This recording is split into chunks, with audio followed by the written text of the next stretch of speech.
Vous êtes sur France 24, c'est l'heure du journal de l'Afrique, soyez les bienvenus. À la une, situation toujours confuse au Mozambique au lendemain de l'évasion de près de 1500 détenus d'une prison de Maputo, alors qu'au moins 125 personnes ont trouvé la mort dans des violences depuis l'annonce de la victoire du Frélimo à l'élection présidentielle. Ce dimanche, les Tchadiens se rendront aux urnes pour les élections législatives et locales. Les commerçants impactés par l'augmentation du carburant attendent beaucoup de ce vote, comme vous le verrez dans le reportage de notre correspondant.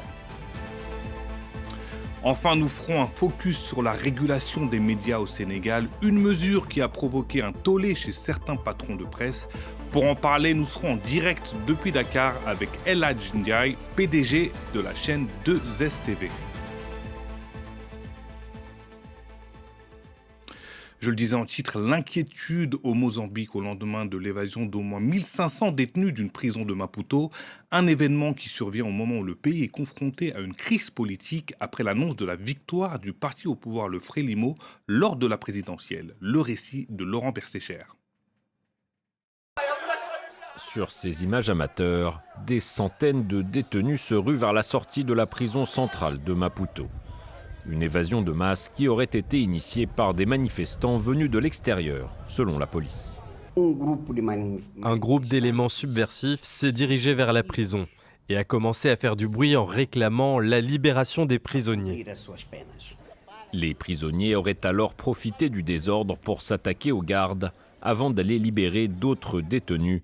En tout, au moins 1500 personnes se seraient évadées. Un récit qui vient contredire une autre version des faits. Mercredi, la ministre de la Justice affirmait que l'évasion avait été provoquée par une émeute dans la prison, sans aucun lien avec les violences post-électorales qui secouent le Mozambique. La confirmation lundi par le Conseil constitutionnel de la victoire de Daniel Chapo aux élections présidentielles avait provoqué la colère de l'opposition et poussé des milliers de manifestants à descendre dans la rue. En plus des pillages et des dégradations, des affrontements avec les forces de sécurité ont fait des dizaines de morts et transformer la capitale en champ de bataille.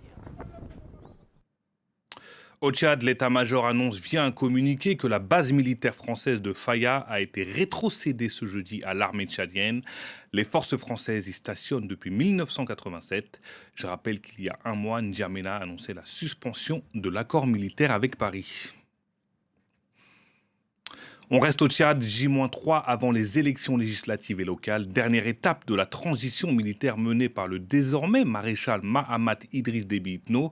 Ces 2 dernières années, les commerçants tchadiens ont subi l'augmentation du prix du gasoil, essentiel pour acheminer leurs marchandises, et ils comptent sur ces élections pour remonter la pente. Reportage de notre correspondant Harold Girard. Nous sommes sur le marché de Taradona, dans la capitale tchadienne N'Djamena. Ici, l'un des principaux produits proposés, c'est le poisson qui vient de la région du lac Tchad, située à environ 100 km au nord de la ville. Mahamat Liman est un transporteur de produits alimentaires. Il nous montre l'endroit où est entreposé le poisson après un trajet difficile, un parcours devenu de plus en plus coûteux ces dernières années. Auparavant, on mettait maximum 2 heures pour acheminer le poisson depuis le lac Tchad, mais la route s'est dégradée. L'augmentation du coût du carburant joue un rôle et les commerçants en subissent les conséquences. Le prix du litre de gasoil a augmenté de près de 20% en 2024 au Tchad, selon le gouvernement, à cause d'une insuffisance de la production nationale. Le Fonds monétaire international affirme que l'inflation aurait plus que doublé dans le pays en un an, impactant tous les secteurs de la société. Marty Flagida vend du poisson depuis plus de 25 ans. Avec la baisse de ses revenus, elle craint de ne plus pouvoir payer la scolarité de ses enfants.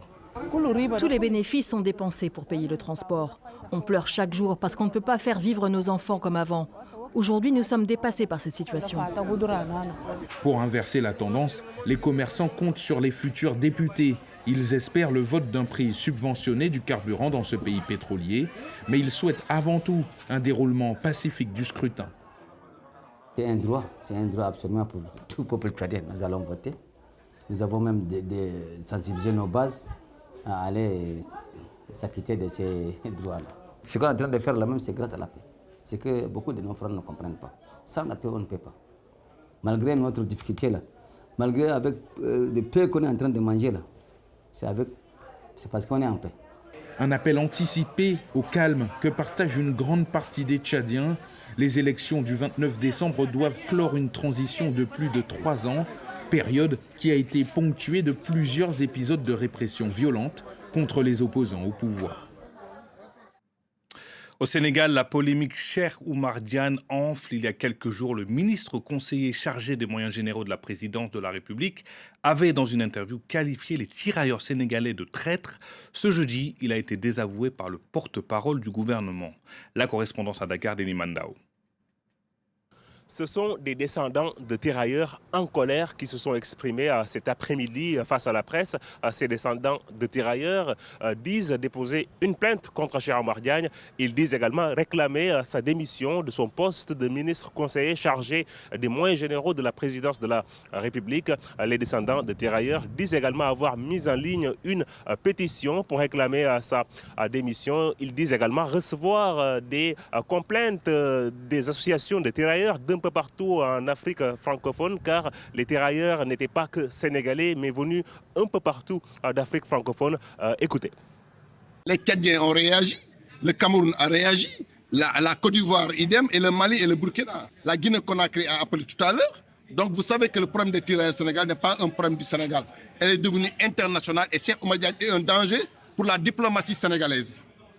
Le porte-parole du gouvernement, Moustapha Sarré, a réagi aux propos de Cheikh Oumar Diagne en estimant que Cheikh Oumar Diagne s'est lourdement trompé. Une réaction à travers les médias sénégalais. Cheikh Oumar Diagne a également fait un post sur Facebook après cette polémique pour s'expliquer de nouveau sur ses propos en disant qu'il faut avoir le courage de parler de notre histoire pour nous décomplexer.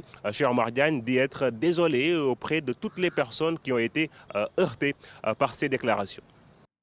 Allez, on reste au Sénégal où la régulation des médias s'enlise dans une polémique inédite. En octobre dernier, un arrêté ministériel prévoyait la mise en place d'une commission chargée de leur délivrer une attestation de reconnaissance légale. Tollé de plusieurs patrons de médias qui dénoncent une atteinte au code de la presse. Pour en parler ce soir, Ella Ndiaye, PDG de la première chaîne de télévision privée du Sénégal, 2STV. Bonsoir et merci d'avoir accepté notre invitation sur France 24. Bonsoir, bonsoir à tous. Bonsoir. Je le disais, début décembre, le ministre de la Communication Alioune Sall affirmait que cette mesure visait à assainir et réguler le secteur des médias au Sénégal. Est-ce que pour vous, cet assainissement était nécessaire ? Bien sûr que c'est nécessaire. On ne peut pas vivre sans assainissement. Dans tous les pays du monde, il y a une régulation. Comme vous le savez, que ce soit en France ou ailleurs, on ne peut pas aller dans n'importe quel sens pour créer des chaînes de télévision, pour créer des radios, sans être vraiment autorisé par l'État, n'importe lequel. Donc, la régulation est une chose. Évidemment, s'il y a d'autres problèmes, ça, c'est autre chose. En tout cas, moi, je pense que, et nous tous, nous sommes d'accord qu'il ne peut pas y avoir de jeu s'il n'y a pas de règles de jeu. Il faut que les gens, quand même, s'inscrivent, il faut que les gens soient reconnus, et il faut absolument que chacun se mette à la place où il doit se mettre.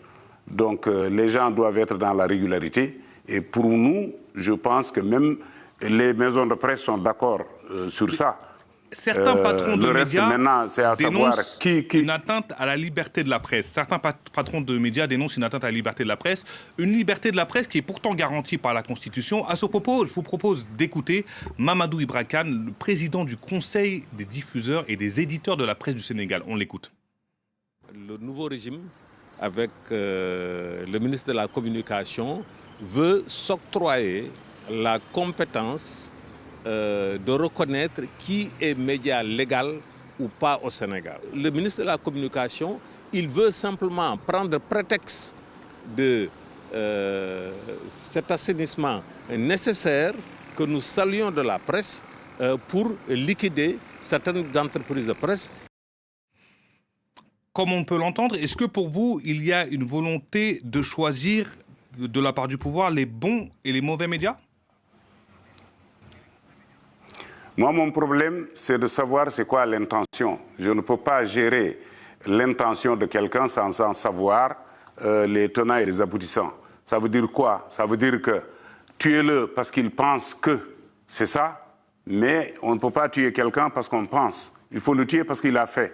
Je ne suis pas là pour défendre l'État du Sénégal, encore moins pour m'approprier de certaines choses. Mais ce qui est sûr et certain, c'est que moi, ce que je pense, c'est qu'il faut régulariser, il faut mettre les gens vraiment dans la bonne ligne de conduite pour que au moins la presse fonctionne. Par contre, les lois, ou les points ou les articles disant que l'État doit s'approprier de ça ou de ça, vraiment, moi, je ne sais pas c'est quoi exactement les points par lesquels il faut commencer ou par lesquels il faut finir.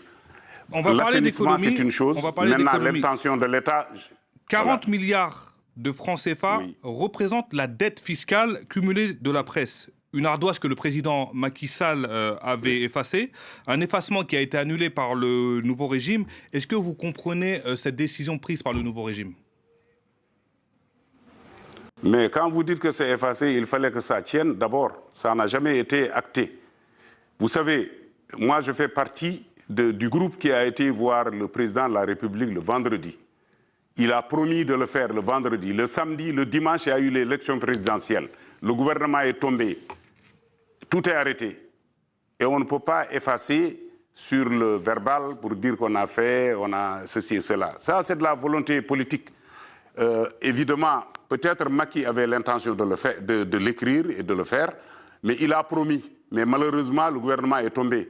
Maintenant, moi, ce que je pense, c'est qu'il faut qu'on s'organise à rencontrer les autorités pour essayer de voir quelles sont les voies pour vraiment atténuer ce problème-là. Et ce problème concerne tout le monde. Ça concerne toute la presse, y compris nous. Et la réalité, c'est qu'il y a des médias en crise. Les quotidiens Stade et Sunoulamb ont disparu des kiosques en fin juillet dernier. Des journalistes des médias 7 mois sans salaire. Pour qu'une démocratie marche, il faut une presse forte et en bonne santé. Je suis d'accord avec vous. Et c'est pour ces raisons que nous avons crié pour que, dans le code de la presse, au moins que la RTS ou toutes les chaînes de l'État ou tous les médias d'État puissent quand même laisser les médias privés en ce qui concerne la publicité. Ça a été écrit, ça a été mentionné, mais c'est toujours le problème. Donc ça, c'est une chose. Deuxième chose, il nous faut une fiscalité qui correspond vraiment à notre